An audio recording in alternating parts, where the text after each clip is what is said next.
All right. We are switched over. And people can see us. I can see the stream. Machine. We're the only ones watching right now. Oh, yeah. And the audio worked. I could hear us. Or I could hear me. All right. Now let me figure out where the heck the script is. And by script, I mean the vague sort of outline that I typed up once and then just tweak every month when we chat. So yeah, that's a script / outline. This is pretty standard in the industry. This is not a show where this and behind the DM screen. I do not put a ton of effort into the script. So all right. Oh, Dave's there. Hey, Dave. I recently discovered that Dave is in the Omaha area, and I lived there for 6 years if you include the 2 years I was in Fremont. We were practically neighbors and could have been gaming together, and we didn't. Oh, Ismail is there too. It's like one of those Craigslist misconnections. Or apparently. I was when I first moved there, I was pretty desperately looking for a gaming group too. I wish I'd have known he was around. So I found a group eventually. Bunch of young kids. So, all right. Shall we get started? Sure. All right. So I'm going to do the intro. I'm going to introduce you and tell the story, I guess, of how I met you and why we invited you on, Michael. Then I'm going to remind people that Tracy and Sam are here, and then we'll introduce you, give you a chance to talk about your story and all that. So. Okay. Yeah. All right.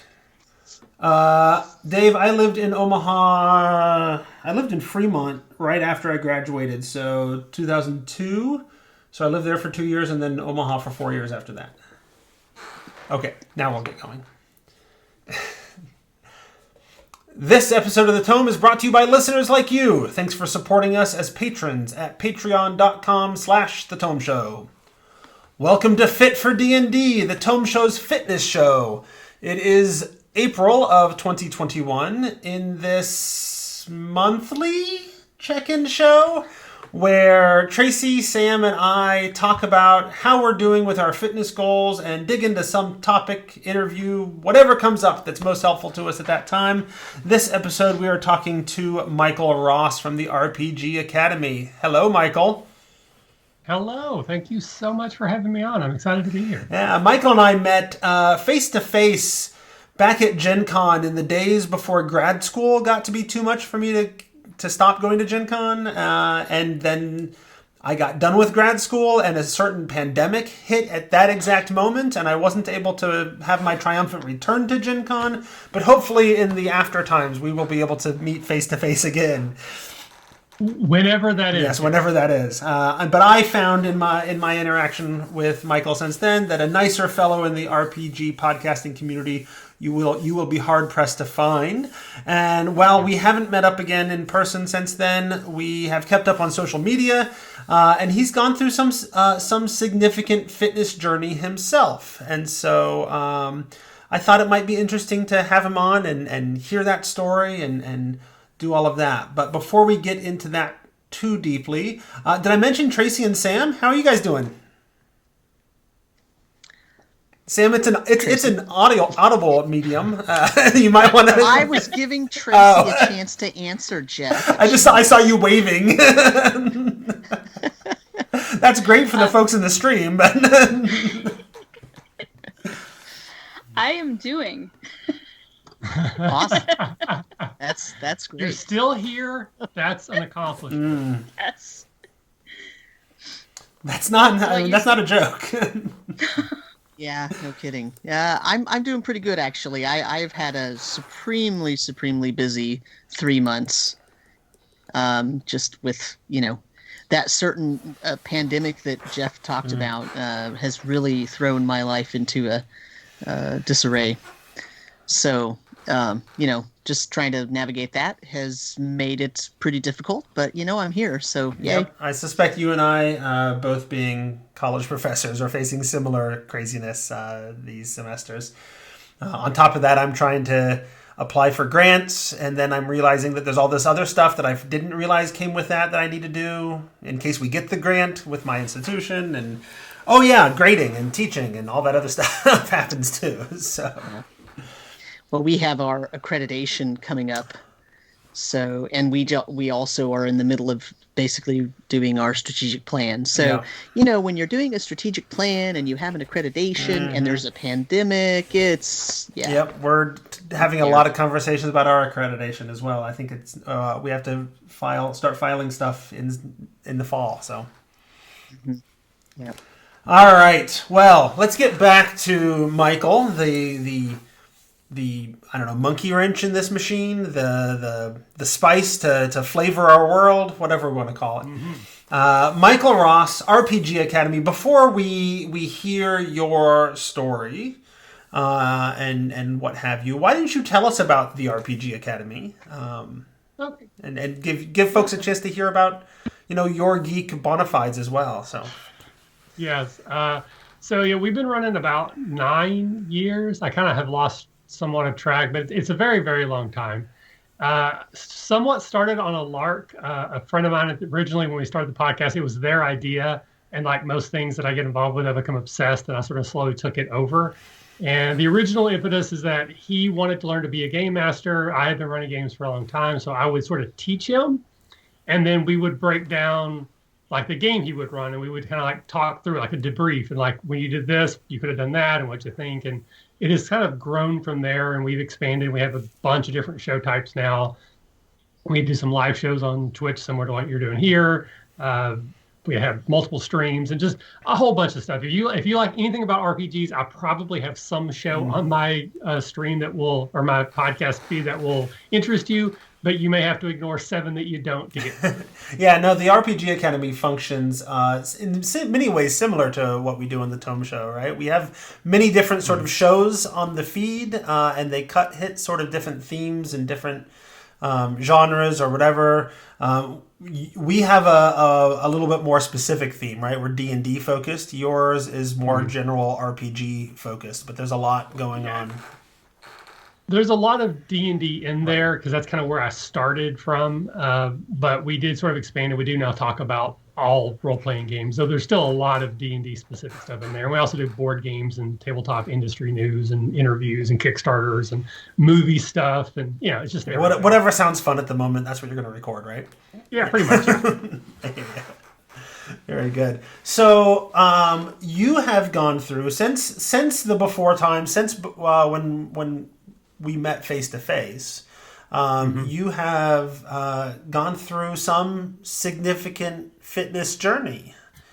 Yeah, it's pretty crazy what I have gone through. Again, I don't know if you want the long story, the short story, the long story. Well, I like to talk, so it's hard to get the short story. We've got a good, half hour to 45 minutes to hear your story, as much or as little as you want to tell us. Okay. So probably not unknown to a lot of the people who are on this or who might be listening specifically for the fitness stuff. I struggled with my weight off and on pretty much my entire life. I started off as a really skinny kid, and then I think around 10 years old or so, I had a surgery that kind of laid me up for like a couple months. And I was eating like a really thin kid who exercised all the time, but I was doing nothing but laying on my couch and TV, bed watching TV. So I gained a ton of weight in a very short period of time. And from that point on, I've pretty much struggled most of my life up and down. I've done all the things everyone else has done, the fitness stuff, all the different diets. I've actually had success several times. I've lost 60 plus pounds 5 times, but it's always come back because just like, life gets in the way and you fall off the diet or you fall off the exercise, whatever. And I had actually got to a point because I was 44 at the time. I'm 45 now. And I kind of just got to a point where I'm like, you know what? I'm just going to be heavy. I'm just going to accept that. I'm not going to let me be depressed or anxious anymore. I'm just going to be happy with who I am. And within like 3 months of that, my doctor's like, you have to lose weight. Because even though I've been heavy most of my life, I've never had a lot of the problems that are associated with it. Didn't have high blood pressure, didn't have cholesterol, didn't have diabetes, didn't have ache joint pains. And then within like 3 months, all of that changed. I had all of those things. And I'm 44. My doctor's like, you probably won't live to see 60 if you don't make some drastic changes. And I had already tried so many different things, and I had always failed before. So I wanted to look at something, that could help me. So I ended up looking into gastric bypass surgery, which is, it's a big change. It's a big choice. It's a drastic change in someone's life. I was a good candidate for it. Both my primary and the doctor in Cincinnati, he's like literally one of the best in the world with this, Dr. Kurlakian. He top of the field. He's like, you're a perfect candidate for this. I think you should do it. Went back and forth, but I finally made a decision to have the gastric bypass. I had the surgery on March 9th, and I think March 11th is when we went into lockdown where I was at. Oh. So immediately after the surgery, I was pretty much in quarantine. And I have a lot of factors that have helped me, but one is that I actually stopped working. I became a stay-at-home dad. So before times for you has a double meaning. It does. Yes. It's almost like Andrew Lincoln in The Walking Dead. I woke up in the hospital and the world had changed almost overnight. So then I go home and pretty much stayed in my house for the next 6 months. But I wasn't working, so I was able to basically just focus on fitness. The surgery does a lot of the work, but I was walking about 8 miles every day for about 6 months, pretty much, unless it was just raining so hard that I could not get outside. I'd walk 3 or 4 miles every morning. I'd walk 3 or 4 miles every night. I try to do some other exercises, but walking is just kind of the thing that works for me. I listen to a lot of podcasts, surprise. So I just, throw in the headphones or earbuds, whatever, and I go walking. And they told me when I had the surgery, I could expect to lose between 70 and 110 pounds. And I lost 130 in that first year. Top of the class, it's not atypical for people to be successful, but I'm certainly in the upper percentile of success. My goal now is just to not gain it back. And that is something that happens a lot with the surgery. There's recidivism because eventually your stomach kind of starts to regrow and stretch. And if you're not focused on it, you can start to gain some weight back. And at this point, if I gain 10 pounds, I'll still be fine, but I want to try not to do that. So again, in some ways, I feel like I cheated because I wasn't able to do it myself. But, as the doctor explained to me in terms I'm not smart enough to reiterate, our bodies are really weird. And I had been so heavy so long that my body thought that's how I was supposed to be. So anytime I would lose weight, my body would actively work against me and be like, no, you're too skinny. We've got to fatten you up again. And it would basically, the release of insulin and other things in my body to make me hold on to fat and want to crave calories, that it was almost like a losing battle. Not to say I couldn't have done it on my own, but I'd done it multiple times and ended up failing. So this has allowed me to kind of reset my body clock. And now my body's like, okay, this is where you're supposed to be. And so as long as I don't do anything outside the bounds, I should be able to maintain this weight pretty much going forward, with a moderate amount of exercise. I still have to make good choices about what I eat, and how I eat's drastically different because my stomach went, from this big to like smaller than my fist in a day. And there's some other symptoms and other things that go with it. But for the most part, I've had like a near perfect process. I had almost none of the symptoms that usually come with it or none of the side effects. I have a very high tolerance for almost anything I want to eat. I just eat much smaller portions. And I can still enjoy, I can have ice cream if I want it. I can have cake if I want it. I just eat literally like a bite. And I'm like, okay, I'm done. Because I literally cannot eat anymore without getting sick. So it's drastic, but I'm so glad that I did it. It literally is life-changing for me. And that's the short version. I'm being silent for a second to see if Sam or Tracy had any thoughts or questions. How is switching over to being a stay-at-home dad? That was fantastic. That happened before the decision to have the surgery. And we actually moved. I lived in Cincinnati for many years, and now we moved back to Southeast Kentucky, where we're from. And that was like all part of that process. My wife works remotely and already did before the pandemic. And so she was able to have some flexibility. So we moved back to our hometown where her parents are. We were able to sell our house for a little bit of a profit, so we made a big down payment, so we don't pay that much on this house. Cost of living down here is a lot cheaper, and so basically we're able to manage it. Where I cook, I do the cleaning, I do the laundry, take the kids to school, and I actually missed taking them to baseball practice because I wanted to make sure I was back in time for this. But normally I handle all of those things, and it's actually great. It also gives me a lot of time to podcast. So I like to tell people I'm a full-time podcaster, but I don't make nearly enough money to justify that. But that's kind of my only real job. Right, you got to be careful. There are people out there that think podcasting is a job in the modern age, and I don't know what your situation is, but that is not. Like, podcasting is a hobby that sometimes I hope pays for itself. That for me. So. Yes. Pretty much. I mean, like you, we have a small number of patrons that help support us, and I have the thing with the Catacon, which is the convention That's I run, true. and we didn't last year, obviously, but we had just got to the point after 7 years where it actually made money, and then we didn't get to have it the next year. But yeah, I mean, I definitely spent if I paid myself for my time, I would be in the negatives, but easily I'm losing $8 an hour for how much time and passion I put into my stuff and versus what I get. But at the same time, I don't expect anybody to ever pay me for anything that I've done. So the fact that anybody does is just sort of like mind blowing. And I'm so grateful to all those people that do that. I'm sure you're the same way, but it's, if I value my time, I don't get paid very much, but also I have no expectations that I'll get any money. So it's all kind of like cool. Yeah, mostly we would be in huge amounts of debt if I valued Sam's time because he does the editing and the posting. So I think Sam puts more hours into those Tome Show, probably for the last 8 years than I do. So yeah, probably something like that. I mean, it's off and on, right? I mean, I have a day job that I have to focus on. So as we both do, yep. Some weeks I don't do anything, so it's whatever. Probably the worst thing I ever did was look at hiring an editor, because I looked at what would be a reasonable process. Like if I want to pay someone to edit our episodes, I want to pay them what that job is, and I can't afford to do that because I still do it for free. Right. So then I'm like, that's how much money I should be making for editing my own shows. Stop saying that. Sam's going to realize he's undervalued.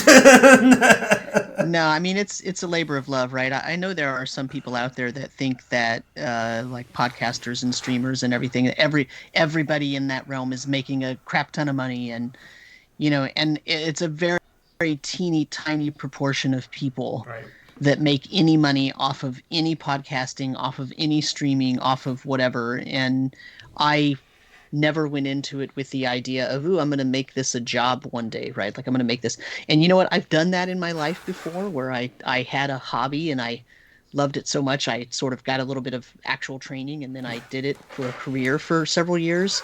And then it was no longer my hobby. Yep. And that sucked really bad.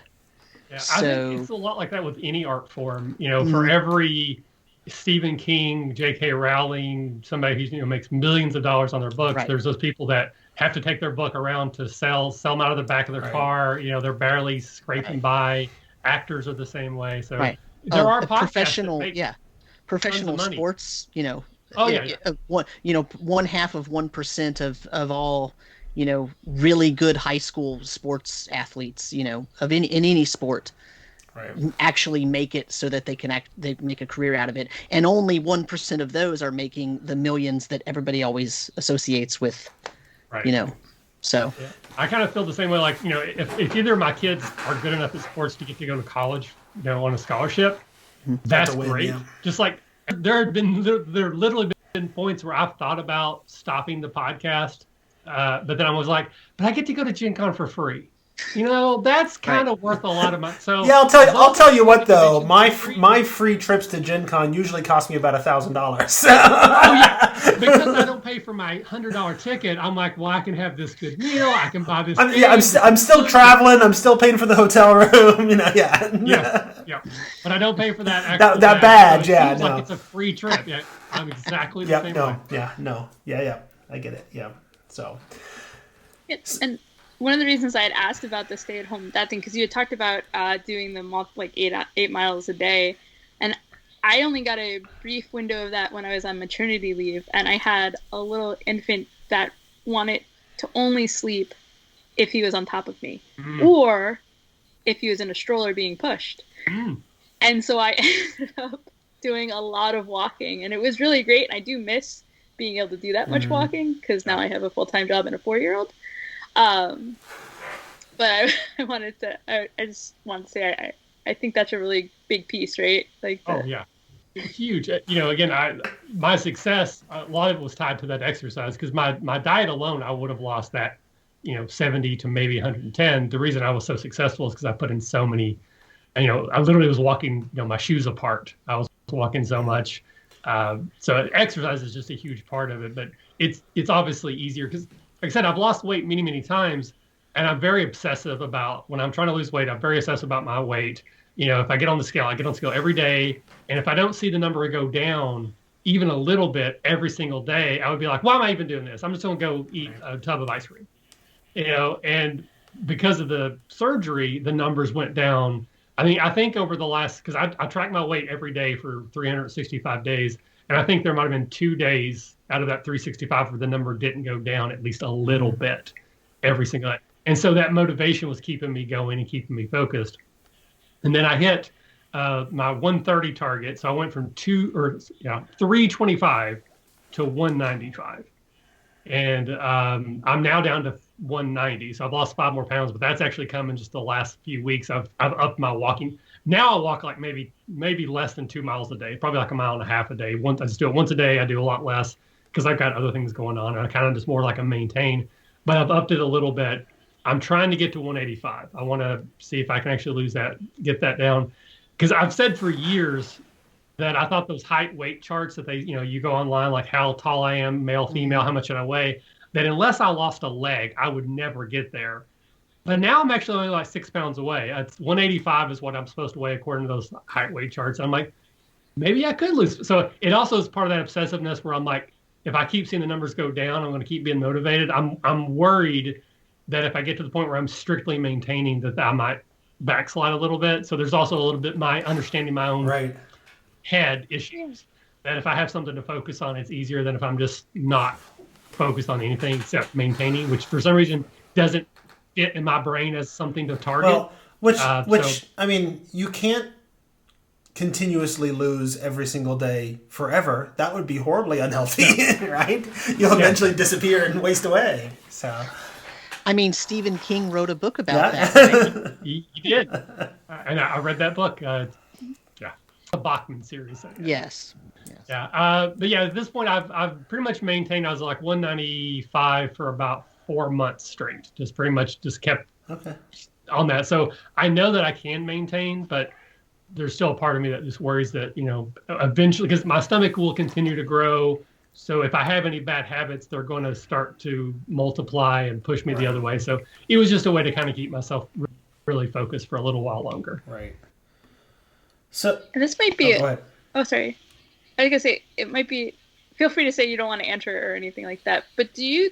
Because you had talked about earlier how you had gotten to this place where you were accepting of what your current reality was, and then you were faced with,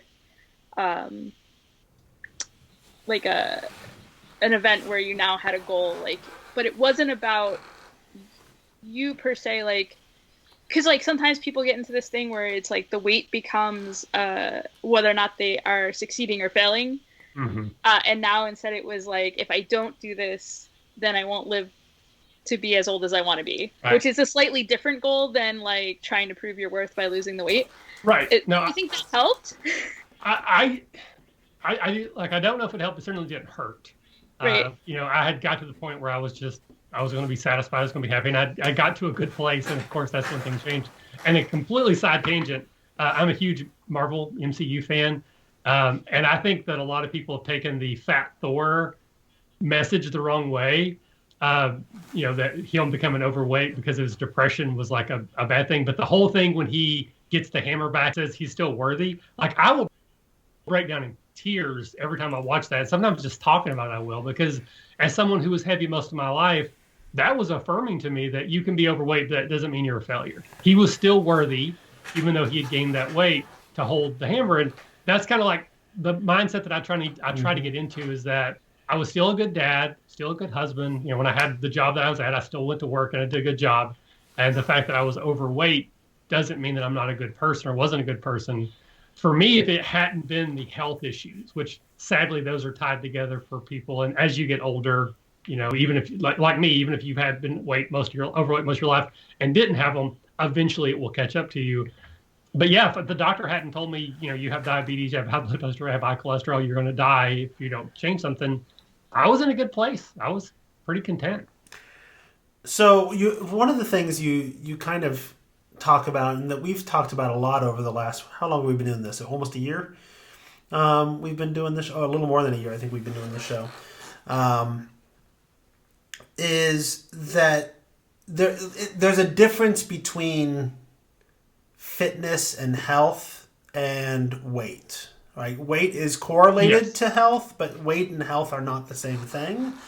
And it sounds like the vehicle with which you have worked towards health has been through weight loss, but the motivation to take that step had more to do with the fitness, the health, right? You were satisfied with your weight, but when you were told that there were significant health problems, that's what brought you to action.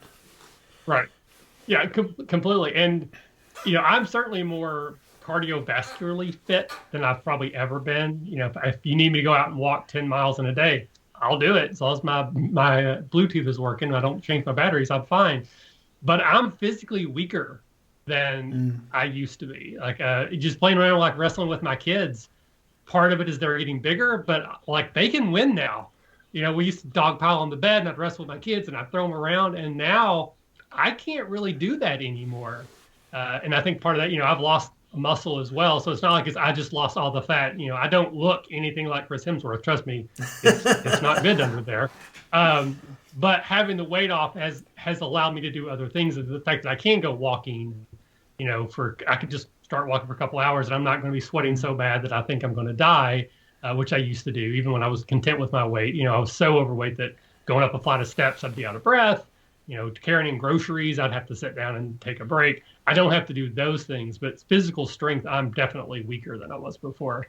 For a while, I started working in yoga, and that was actually great, but it's so hard to get into a routine. My wife and I would do it together, but she obviously still has a job.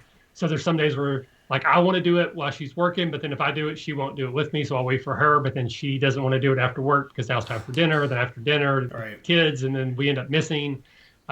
So when we were on the program together, it was actually very beneficial. And I'm a big believer in doing it. It's easy for me to walk because I don't need her. Right. I just get up, I take the kids to school, I come back, I go. There are so many things like that people talk about the benefits they get from doing yoga or meditation or whatever. And I've tried both, usually with my kids. I did Tai Chi for a while. We talked about that here, and I never felt like I was failing at doing any of them, but I never felt that drive to do it. I was doing it because I had made a decision to do it, not because I felt like I was getting much out of it, other than it was an activity to do and spend time with my kids. But yeah, but I'm glad that it sounded like you had some benefits to it. So yeah, I mean, I could tell a difference in tightening up things that are not tight at the moment.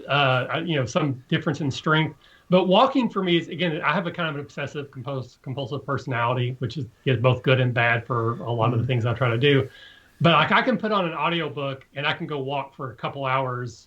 And now I walk for like 45 minutes, but before I was, and it was completely fine. Like I had no problem with doing that because I would just look at my watch or I'd look at my Fitbit, like, okay, I'm gonna get 2 miles, I'm gonna get 8 miles, and I have a goal.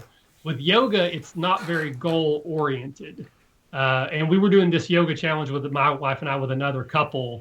And so we would like try to encourage each other, like, hey, have you done it today? And we found someone on YouTube that does the free yoga stuff. That's what we were doing too. Like, somebody on YouTube, yeah. Yeah. And we didn't, honestly, I don't think she's a great teacher. She's famous, so she probably knows more than I do. But I'm heavy into martial arts a lot when I was younger, and I kind of view that through the lens. And I don't think she's a very good teacher because I didn't feel like I was ever learning more. Like every episode was just different. So I never felt like a perfect thing for me would be to take one of them that's really hard and then keep doing it over and over and over until I can get all the way through it without feeling like I'm going to die. but that's not what this person does. And so like one day you do this, one day you do that, and I never felt like there was any sort of structure. I think that was part of my problem with it as well. And my wife was right there with me, so it wasn't just me. She's also like, I don't like this one, or this one. We just sat there and we would breathe for like 20 minutes, and then we would stretch for 5. It's like that was nothing. Like I want the one where I'm like building muscle or feeling stress, and so that's probably what I should do is just pick one that's really hard and then just do it over and over again. That actually would fit into my brain space, and I'd feel like I'm accomplishing things.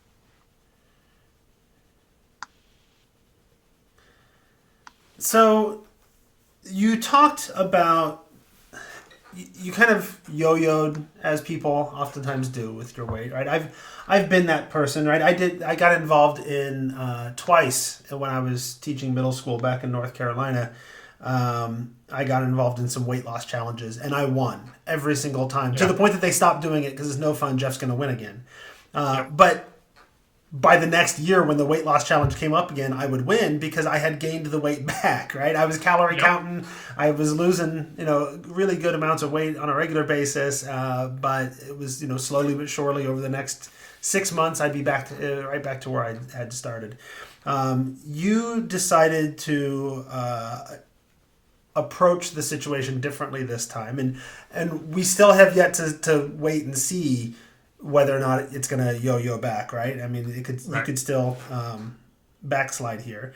But I'm curious why, you said you really debated back and forth about whether or not to do the surgery. So talk a little bit about that debate. What were the two sides you were considering and why you ultimately decided to do the surgery? Well, part of my issue I've always said that if I had more time, right? If I just had more time. Well, my wife allowed me to have that time. We'd already transitioned to the fact that I was a stay-at-home dad, so it had kind of taken away my excuses. I had the time at that point, and I did start a diet before I went on the before I went to the surgery path after I'd stopped working. And again, I lost a few pounds. I could just about lose 10 pounds in a week just by thinking about it. That first 10 pounds for me was nothing, but again, it always would come back. And so I lost a little bit of weight, but then it came back again. And I just got to the point where I realized I don't think I'm going to be able to do it on my own. The problem is that it's such a huge decision. If anyone's considered doing this, do the research, because it's a life-changing decision. The way you interact with food will be different for the rest of your life. And I grew up in that household where food was a reward. On our birthdays, we got a special dinner. If I got good grades, I got a special dinner. If I did this, I got a special dinner. I have a huge sweet tooth. Absolutely, I love candy and basically almost anything you can think of as sweet. I love it. And again, same thing. If I did really good in school, I get a ice cream cake, or I get a hot fudge cake, or I get ice cream. And so I've been trained to associate success with food. If something good happens, food. I celebrate with food. And that's just part of my particular cycle. And for most people, or I should say a lot of people, when they have this diet, you have to be pretty much nothing with any type of high sugary food, because there's a pretty disgusting thing that can happen when you have the surgery. If you have too much sugar, don't want to get into the specifics, do your own research. It's bad. It's really, really bad. But it's bad, like to the point that you don't want to go through that. Yes. But I have very high tolerance for that. So it has not affected me as bad as I feared it would. And that was one of the things, like, if my kid has a birthday, I want to be able to have a bite of cake. And I am able, but not everyone can. That's the thing, is that I went into this thinking that I may never be able to have a bite of cake again. I may never have, a cupcake with my kids. If we want to go out to a nice dinner, I don't want to go to like a Jeff Ruby steakhouse and plop down $50 for a steak and not be able to eat more than like 2 actual bites of it. And so that kind of worried me, because I have such a strong association with food as in a reward and celebration. I have been very fortunate, though. The first time I had a brownie after the surgery, I'd waited probably a good 2 months before I had any sort of cheating at all. And it's not really even cheating, but just, I was very much strict about the diet. Everything was high protein, vegetables, that kind of thing. Like, you know what? I'm going to have a brownie.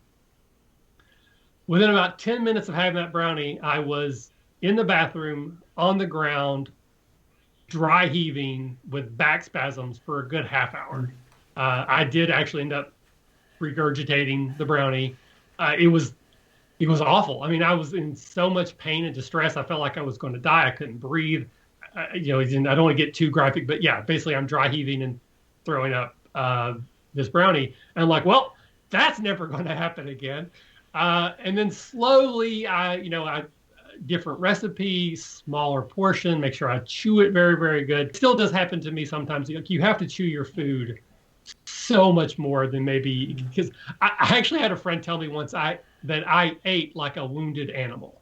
Like we would go out to a restaurant and I would be like, and I would sit back and I would be done eating and they would be like barely be started. And I didn't think about it. That's just how I ate. So now I have to be super conscious of how much I put in my mouth at a time, how much I chew it before I swallow. Because even something that shouldn't bother me, if I don't chew it up well, it will have a negative effect. Again, I have a much smaller stomach. It doesn't get digested as well. It goes into the intestine sooner. One of the reasons why you lose weight is because you don't get value from the food, even that you do eat. So if I eat nothing but high protein, my body only absorbs a percentage of what it would have before. It goes through so much faster. So part of the weight loss is that you're legitimately starving yourself, even if you're eating normally. So I take a ton of supplements. I'm multiple multivitamins every day, calcium supplements, potassium supplements, B12 supplements. So luckily, that's the only medication I'm on. I'm off all the diabetic stuff. I'm off high blood pressure stuff. I'm off everything except for supplements right now. So from that standpoint, it's been a huge win. But again, it's a completely different way that I interact with food, and food had become this huge important thing to me. So it was a decision, and I went back and forth on it. One of the things you have to do before you have the surgery, there's a whole class you have to go through. You have to meet with a nutritionist multiple times. They track your weight. And then the 2 weeks before the surgery, you have to go on a diet, which is mostly shakes and like soup. It's really hard. The soup is not good tasting soup. But on that diet, I lost 20 pounds.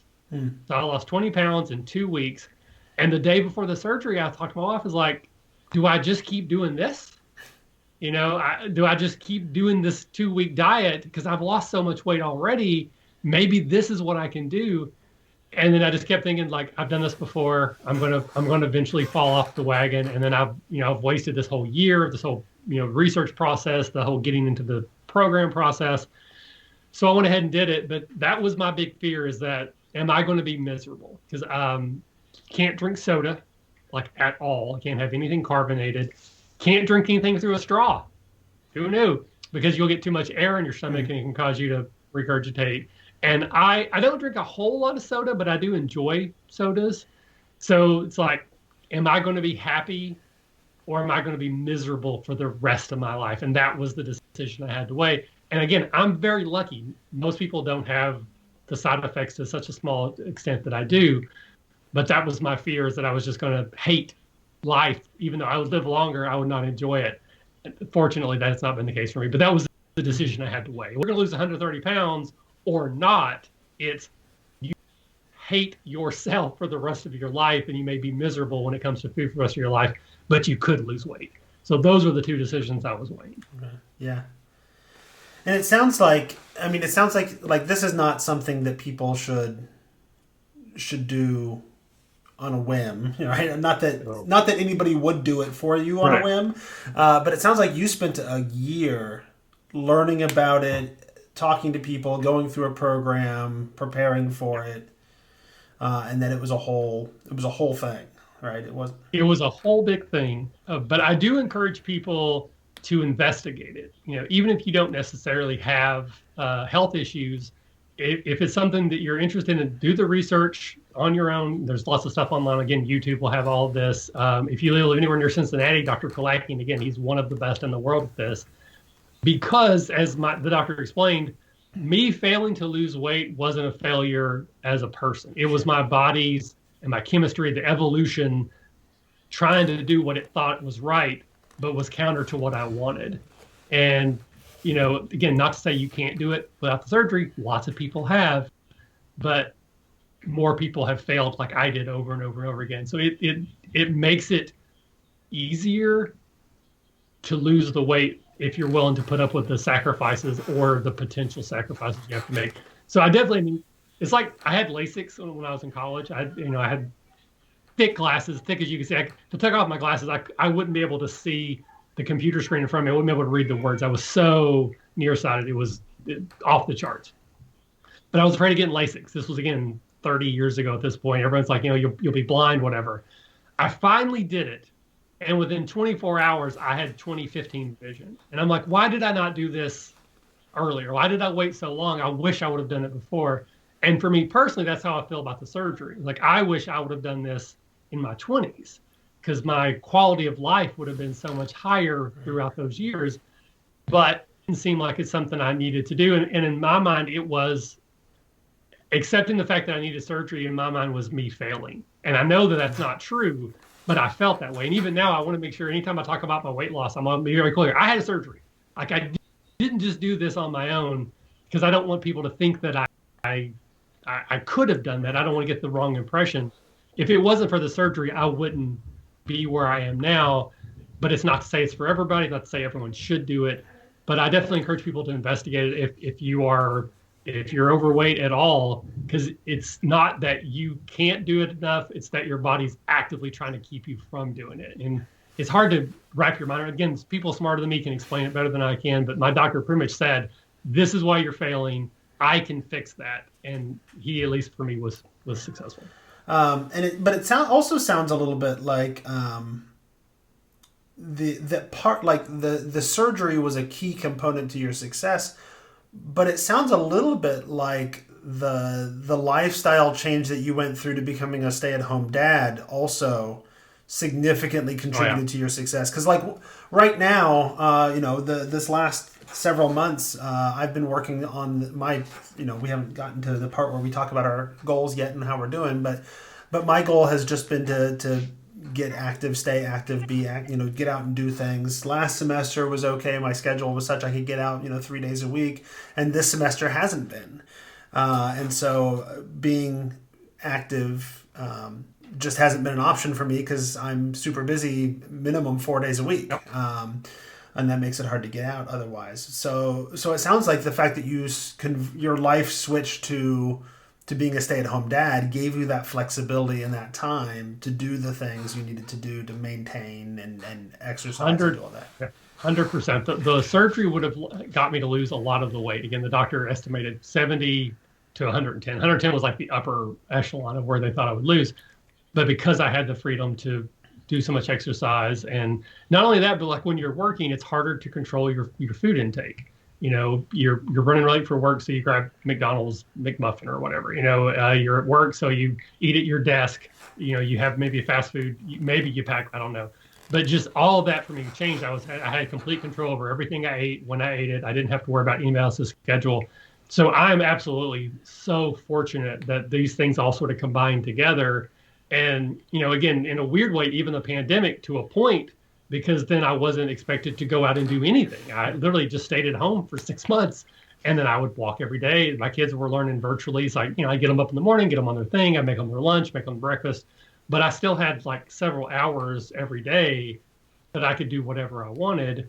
And, there were other things I would have wanted to do. I would have liked to have recorded more podcasts, play some video games, whatever. But I made a point that every day I was going to walk for 2 hours in the morning and 2 hours at night. But because I didn't have I didn't have any work responsibilities, I could do that. It's, I want to be a writer, but I've not, as of yet, done that. I know people that are like, I get up every morning at 5 and I write for 2 hours before I go to work. I just don't have that kind of type of discipline. I'm sure there are people who could have still made time to walk 2 hours every morning, 2 hours every night, but it wasn't going to happen for me. And I don't think that means I'm a failure. You need to use the auto dictation on your phone and narrate your writing while you do your 4 hours of walking a day, right? That would be a lot. You'd get a ton of writing in.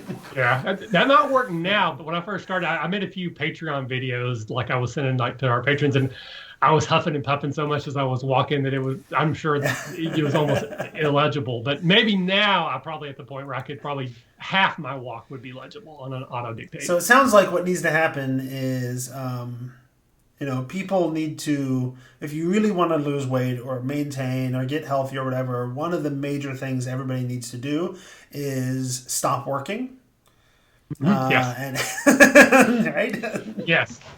That is absolutely true. And also be wealthy so that you can afford good, high value foods and don't have snack foods that, Weird how that was works. it like it costs you 99 cents to buy a salad, or no, it's like 99 cents to buy a hamburger, but $3 to buy a salad type of a thing.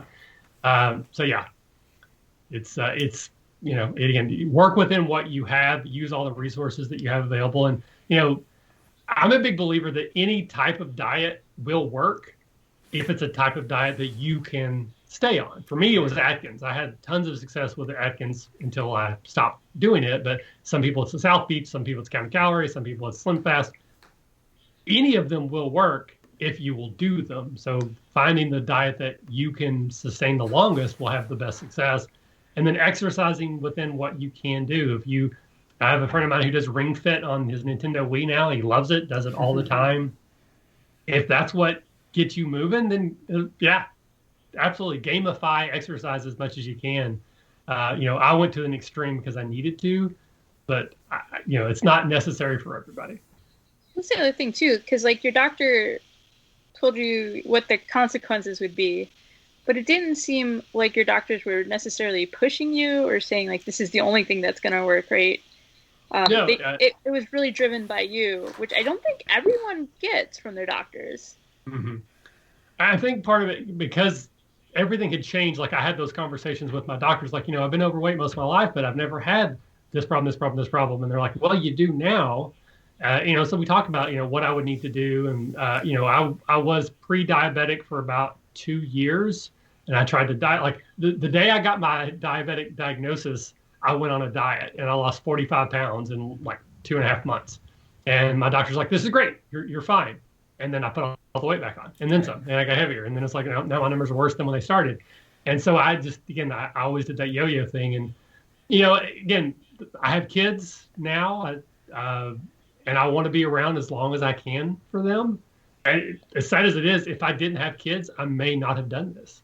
But that was the big motivation for me, is I want to be around long enough to see them grow up and maybe them have kids. And the doctor was pretty much blunt that you're not going to, see 60, or you'll be lucky to see 60 where you're at now. And that's the wake up call I needed to do something drastic for me. And for, again, drastic for me was one thing, doesn't mean that has to be the same thing for other people. But yeah, it was a huge motivation. The fact that I just, again, when I was 24 and they had told me you might not live to 60, 60 so far away, right. But at 44, when they tell you 60, it's like, wow, I'm 75% of the way there. That's, that was a bigger deal that time. But I mean, there's plenty of people who are overweight who, to Jeff's point earlier, are healthy. They're healthier and they're stronger than me. They could probably outrun me and outlast me. Different people. Genetics play such a huge part in all of this as well. And to deny that, I think, is silly. But there are there's steps that you can take within your own life that will help. But again, I keep repeating it. For me, it was I needed to do something drastic, and this is what I chose to do. And I'm so grateful that it worked as well as it has. Well, one of the things we like to do in each episode, and I figure we should get to this next, because I know you have elsewhere that other people with demands on your time, and you've already given up a kid's baseball game to be with us today. So just practice, but still, is we like to talk about sort of where our goals are, what progress we've made towards the goals that we've set before. It seems like you've more or less been talking about sort of your progress towards your goals to date so far. What are your goals going forward? And then we'll hear from each of the rest of us sort of how we're doing and what our new goals are. So knowing again that I have obsessive compulsive issues, I was weighing myself every day. Again, I had a whole spreadsheet set up on an Excel, and every day I'd weigh myself and I'd plug it in and I would see all the numbers. So one of my goals now is to not weigh myself more than every month. I have already failed at that several times, but I have got to the point where I'm not weighing myself every day. And to me, that's a huge step. We've had that conversation before. We had David Nett. I don't know if you know David. He's out in California. He owns a geek-themed sort of gym out there. He did.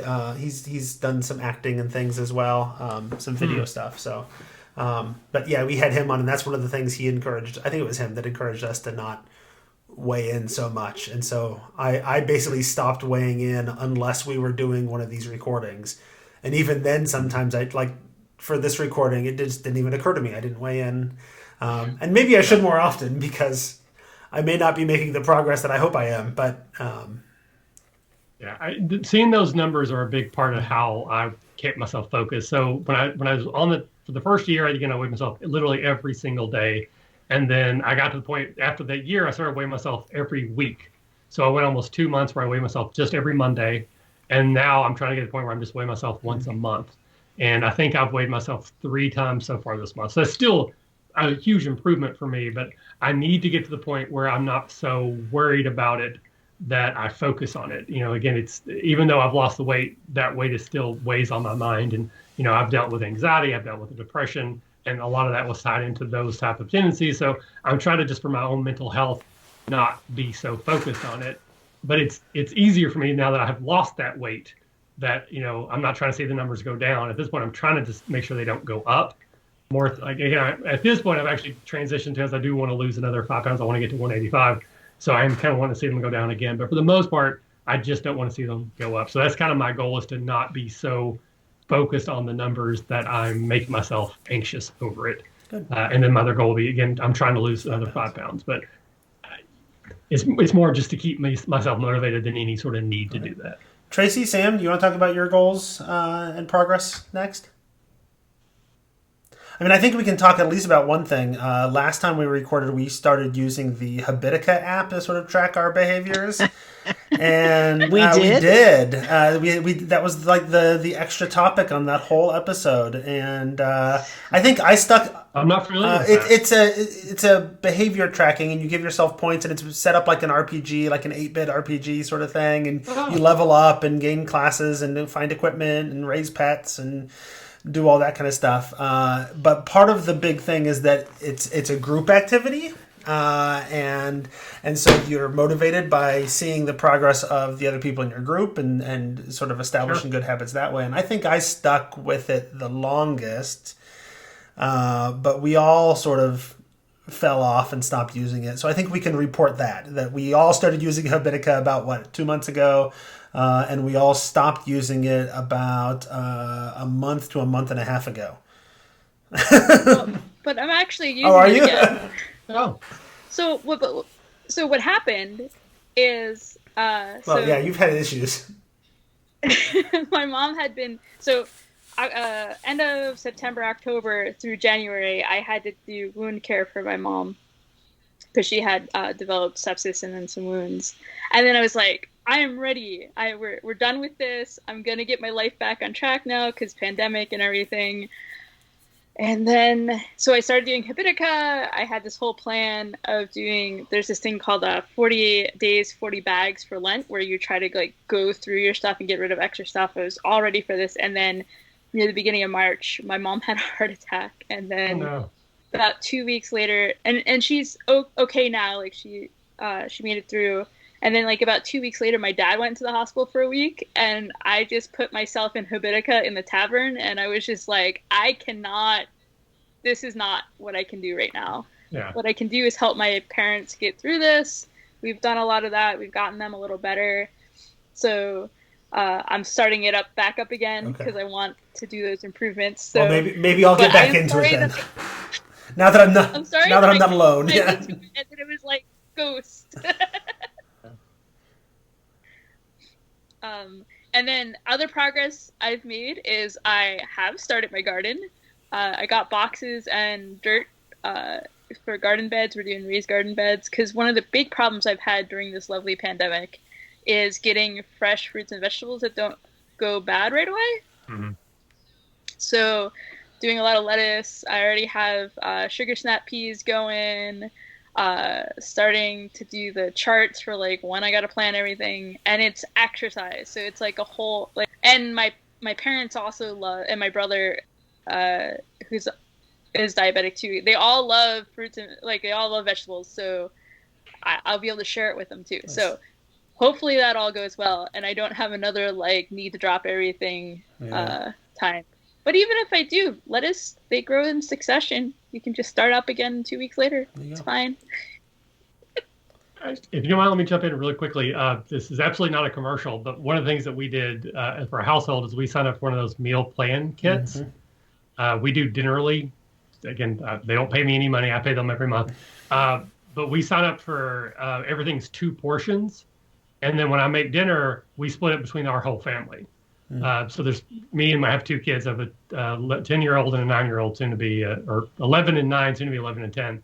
So basically, the 4 of us split what is officially 2 portions through Dinnerly, but it's always very healthy. Like, we make the healthy choices, a lot of fruits and vegetables and stuff, and it also helps our calorie and portion control, which I can barely eat half of a portion anyways in a setting, but it helps my wife. She's lowered her calorie intake, and our boys, so they're eating healthier and less calories.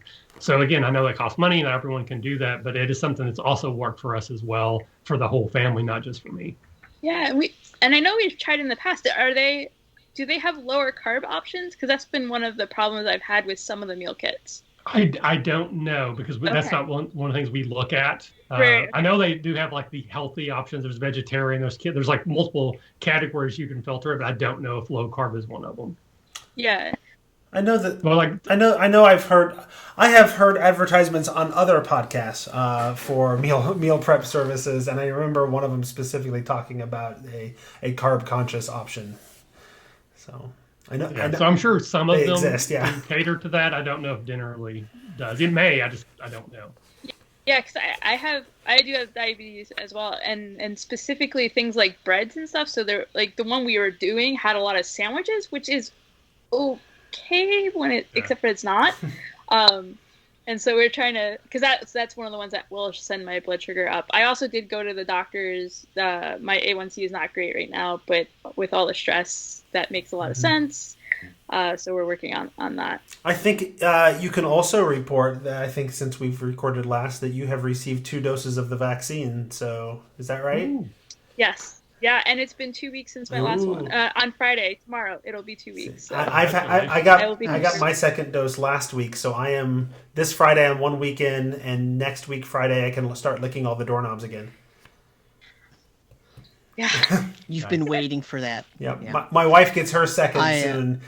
We've already put it on the calendar with my gaming group that as of the 14th of next month, everybody in my gaming group and my wife will have been completely vaccinated for 2 weeks, and we can start gathering in person again for the first time in a year plus. Sam, how are you doing? Yeah, so my wife and I have our second dose on this coming Wednesday. Nice. So that's really awesome. We're looking forward to it. We have not eaten out at a restaurant or had takeout of any kind since March 12th of last year. Wow, that's big. So, I mean, that's forced, from the pandemic, but also we then also made a conscious choice when things started opening up again that, we're just not going to eat out, as much as we used to. And so on one hand, I'm kind of eating healthier just because it's always healthier to eat at home than it is to eat out when you don't really have the ability to track what kind of preservatives are in the food that they're making and what the quality of that food is. Even if you're at a relatively fancy restaurant or something, you don't really always know what that quality is. So on one hand, I'm healthier in some ways than I was, but on balance, when you look at the stress of the pandemic and just the different, everything going on, it balances out so that it's basically even. It's not really a win per se. But now that we're getting the vaccine and things are kind of settling down and we're getting a more positive outlook on the future, things are sort of shifting around. I've had a super busy semester, so I haven't really had a lot of time to focus on anything other than my job. But, I feel pretty good. I stepped on the scale for the first time in like 4 months the other day. And, it's not a great thing, but the fact that I haven't really been paying attention to it, and my weight did not go sky high, and I haven't really, like, because I've been focusing on so many other things, I literally was not paying attention at all, 100%.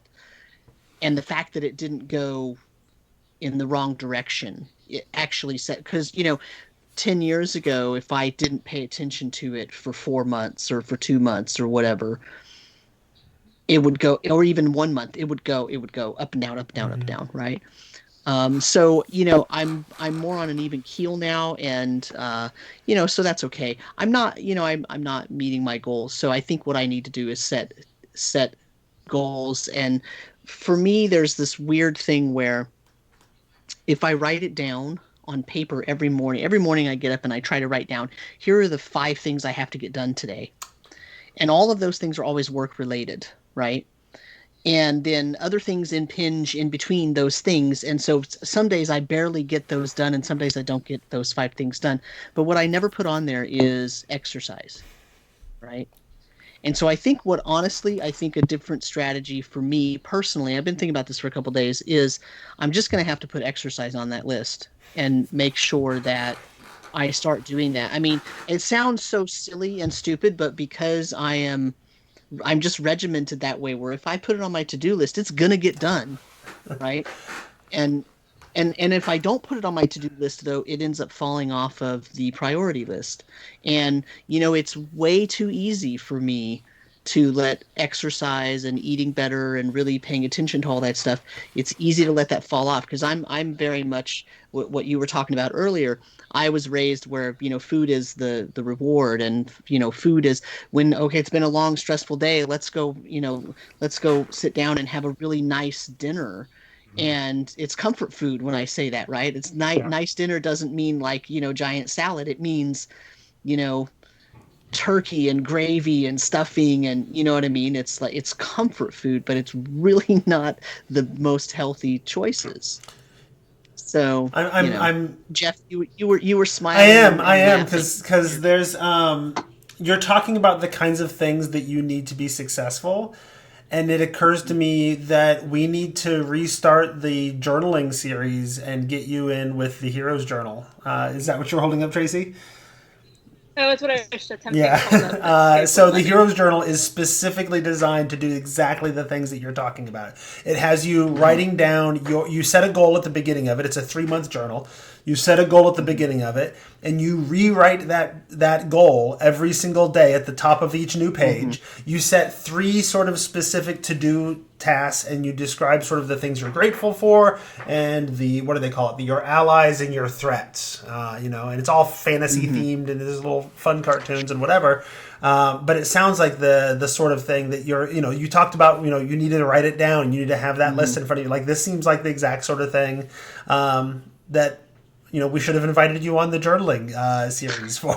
So now I had an extra one. I'd send it to you, but I figured that since I had the extra one and my youngest was begging me to use it, I gave it to him and let him start filling out the journal. But here's the thing with that, though, and it might work. I don't know if it'll work for me, but there is something that happens in my brain when I take things and I try to use my RPG hobby as a reward. Like I say, oh, well, I'll get to read this RPG book if I do this thing or whatever. Sure.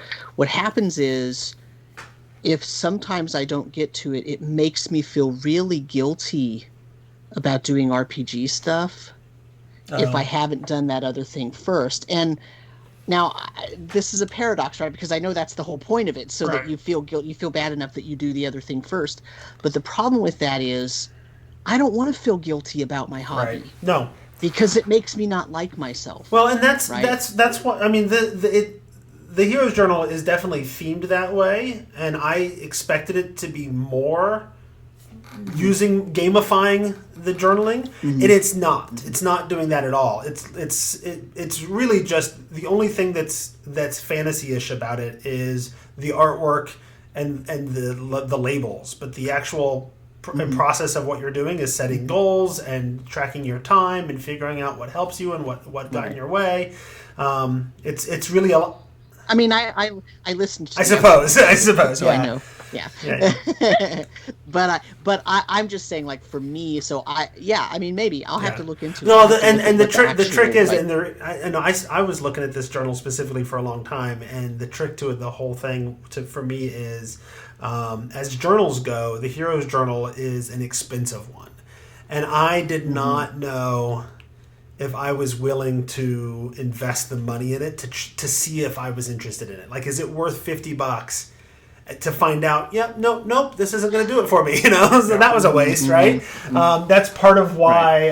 That's part of my motivation for doing the podcast series. Was it's going to give me the excuse to buy it and force me to keep it up for a while so that we can do that journaling series, but.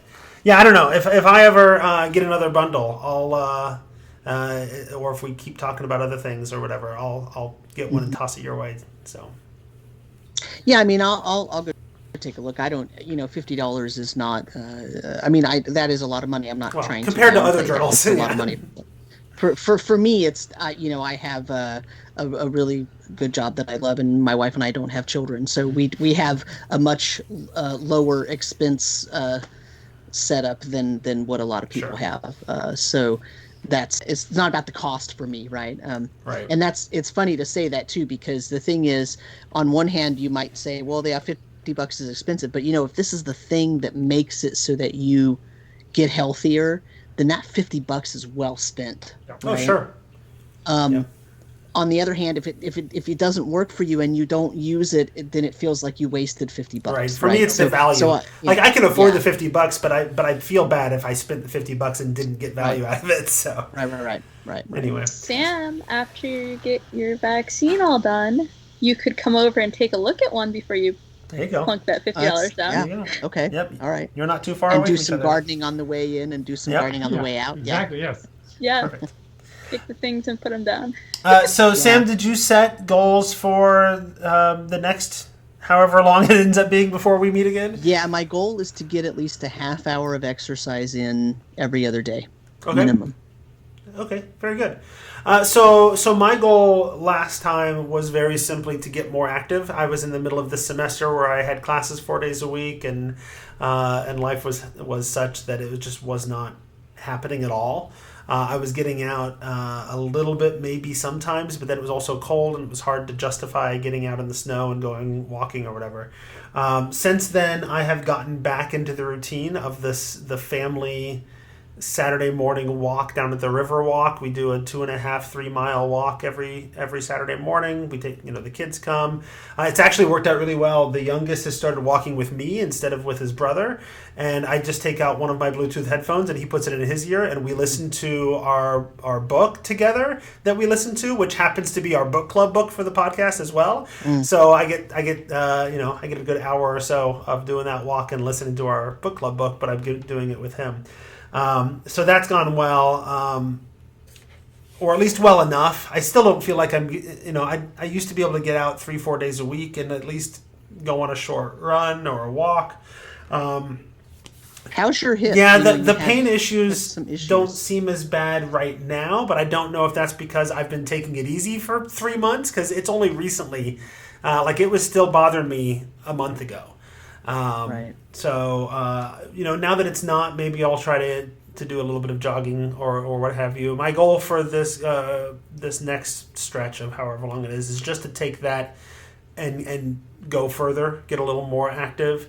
And I've decided one of the great ways that I can probably start doing that is to take the dog out for his walk. We've got a decent, it's a good, what is it, half a mile to a mile around our neighborhood walk, and he loves going on that walk, and usually the kids do it. My wife does it once a day, and you know what, I could take a turn, and that would be good for me to get out and get that activity, and that is not a huge time sink, even though I'm up to my eyeballs and too much work to do.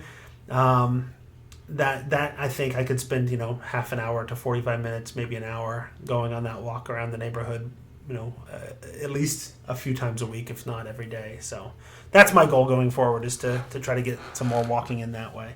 And then hopefully, by the next time we chat, it might, if it's another 2 months, You know, maybe the semester will be over and I can start talking about other things I'm doing, right? In a week, a little more than a week, I'll be 2 weeks past my full vaccination, and I'm looking forward to, I don't know, maybe going back to the gym. Right, we've been paying for it for several months. It's been open for most of the pandemic, and they've got all different safety things in place. And even then, because we were on a contract, they've let us freeze it basically until this year, and now we're paying for it, but we're not going. So maybe I'll start going back to the gym when it's rainy or cold or whatever for walking or running and just on my own and what have you, but definitely not until a good while after I'm fully vaccinated. So we'll see. All right. So, what is Ismail talking about? Oh, game table food.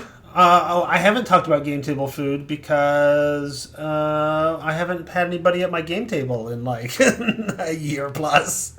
So pretty much since we started the show, we've been in pandemic mode, right? I think we started it right around the time the pandemic started. Yep.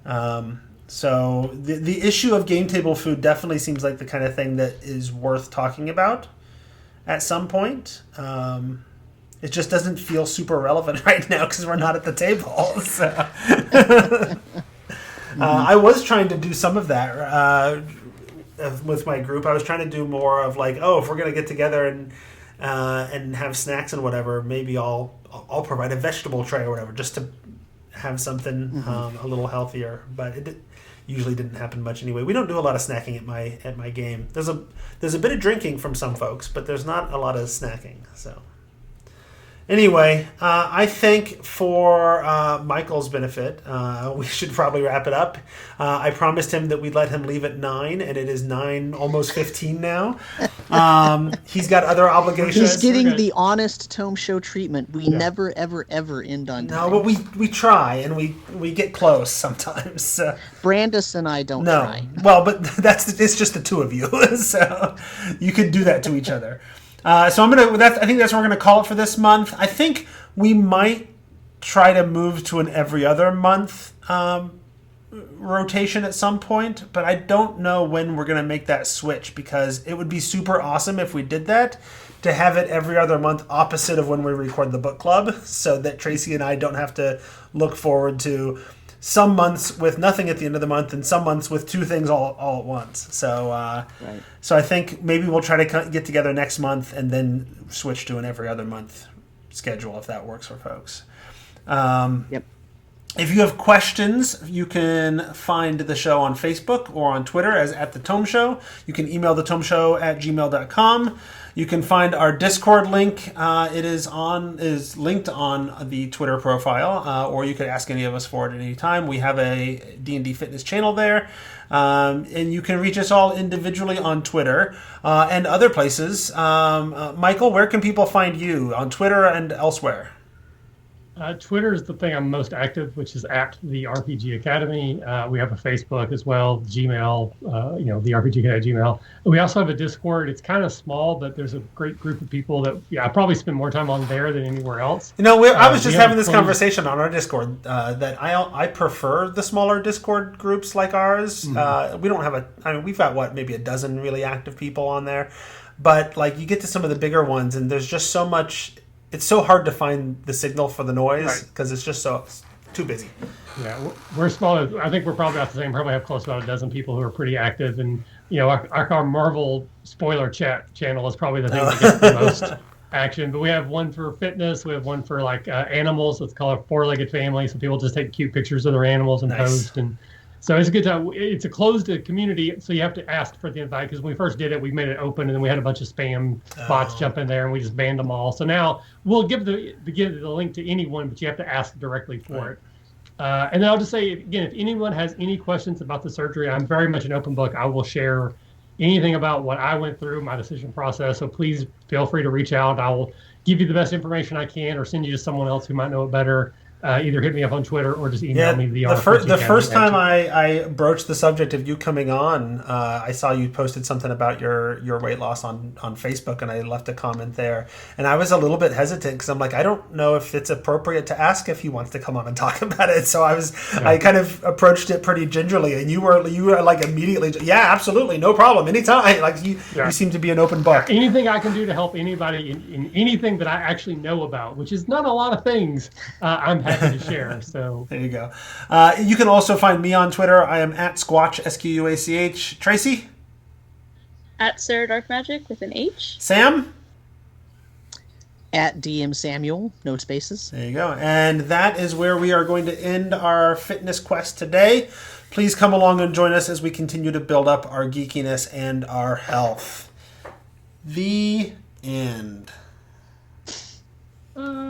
So I have stopped the recording. The stream is still going. If you want to say goodbye to the few folks that are there. Ismail stuck with us. Oh, Steal Your Mind popped in.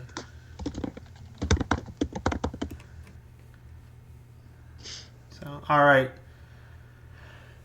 So, goodbye the stream. As soon as I find OBS, I'm going to go ahead and turn that off. There it is. Closing card. Transition.